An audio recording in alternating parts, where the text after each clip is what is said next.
Assalamualaikum warahmatullahi wabarakatuh. Perkenalkan, kami dari kelompok 2 akan mempresentasikan hasil diskusi kami, yaitu mengenai tingkat dan perilaku suku bunga.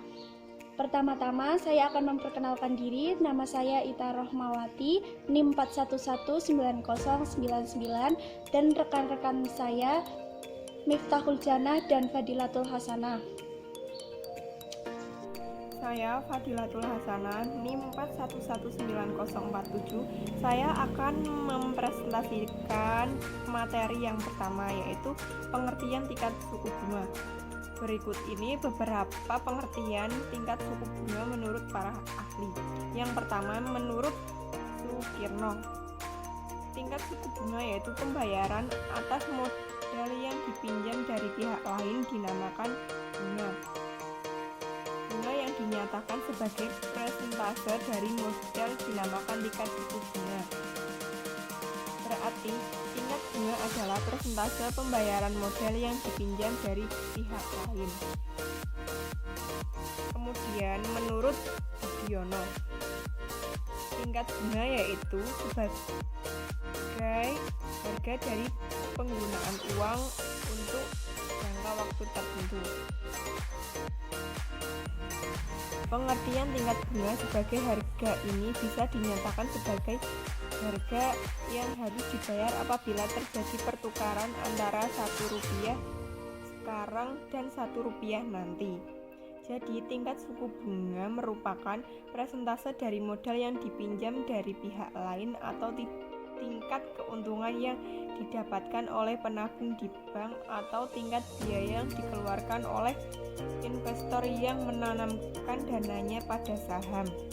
Sedangkan menurut teori klasik, bunga adalah bagian dari penggunaan dana yang tersedia untuk dipinjamkan. Harga ini terjadi di pasar dana investasi. Ini terjadi di mana pada periode waktu tertentu anggota masyarakat memiliki kelebihan dari pendapatan kemudian menabung kelebihan pendapatannya. Tingkat suku bunga adalah harga dari penggunaan dan investasi. Tingkat suku bunga merupakan salah satu indikator dalam menentukan apakah seseorang akan melakukan investasi atau menabung. Tingkat bunga pada hakikatnya adalah harga. Seperti halnya harga suku bunga menjadi titik pusat dari pasar. Dalam hal ini, pasar uang dan pasar modal. Sebagaimana harga suku bunga dapat dipandang sebagai sebuah mekanisme untuk melaksanakan sumber daya perekonomian.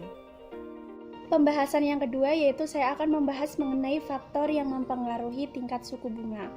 Menurut Kashmir, faktor-faktor yang mempengaruhi ukuran penentuan suku bunga adalah sebagai berikut.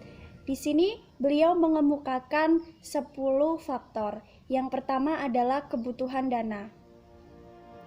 Faktor kebutuhan dana dikhususkan untuk mendepositokan dana, yaitu seberapa besar kebutuhan dana yang digunakan.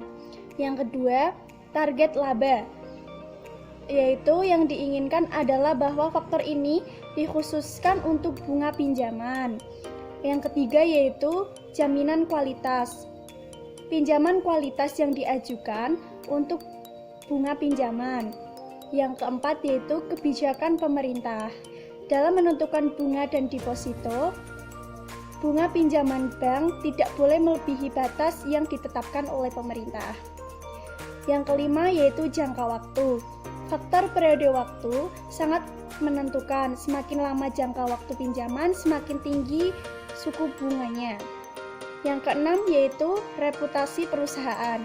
Reputasi perusahaan juga menentukan tingkat bunga, terutama untuk bunga pinjaman. Yang ketujuh, faktor kompetitif. Untuk produk yang kompetitif, bunga kredit yang diberikan relatif rendah dibandingkan dengan produk yang kurang kompetitif. Yang kedelapan yaitu hubungan baik. Biasanya bunga pinjaman dikaitkan dengan faktor kepercayaan untuk seseorang atau lembaga. Yang kesembilan, kompetisi. Dalam kondisi ketidakstabilan dan bank kekurangan dana, sementara tingkat persaingan untuk dana simpanan cukup ketat. Yang ke-10 yaitu jaminan pihak ketiga. Pihak yang memberikan jaminan untuk bank menanggung semua resiko yang dikenakan pada penerima kredit. Selanjutnya, pengaruh tingkat suku bunga terhadap perekonomian. Umumnya, masyarakat hanya mengenali suku bunga dalam konteks hubungan dengan perbankan, yaitu saat akan membuka deposito atau akan mengajukan pinjaman. Ketika suku bunga itu rendah, masyarakat cenderung termotivasi untuk mengambil dan untuk mengajukan pinjaman tersebut. Sedangkan jika suku bunga itu tinggi, maka masyarakat enggan atau jarang untuk meminjam pada bank tersebut karena suku bunga yang mungkin akan dipinjam tinggi dalam peminjaman atau utang piutang.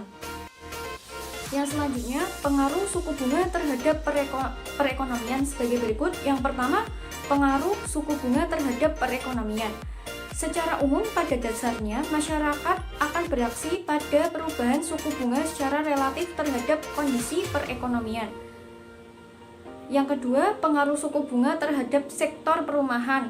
Yang maksud itu, perumahan itu merupakan salah satu kebutuhan pokok manusia selain sandang maupun pangan. Dan jadi pengaruh suku bunga dalam perumahan itu mungkin banyak membutuhkan yang nama pinjaman, karena banyak sekali masyarakat di perumahan itu yang mungkin ingin mempunyai atau meminjam dalam bank tersebut. Yang ketiga, pengaruh suku bunga terhadap ketenagakerjaan. Pinjaman perbankan merupakan suatu komponen tak terpisahkan dalam perekonomian masa kini. Dan yang terakhir itu pengaruh suku bunga terhadap aliran modal. Yang maksudnya itu aliran modal dalam bahasa ini menuju pada keluar dan masuknya modal dari dalam negeri maupun suatu negara. Yang dimaksud modal tersebut mungkin banyak orang mencari modal tapi dengan cara meminjam dan melihat berapa banyak suku bunga yang akan dipinjam. Jadi kita dapat dilihat dari beberapa suku bunga terhadap di masa perekonomian. Sekian penjelasan dari kelompok kami. Mohon maaf jika ada salah kata. Wassalamualaikum warahmatullahi wabarakatuh.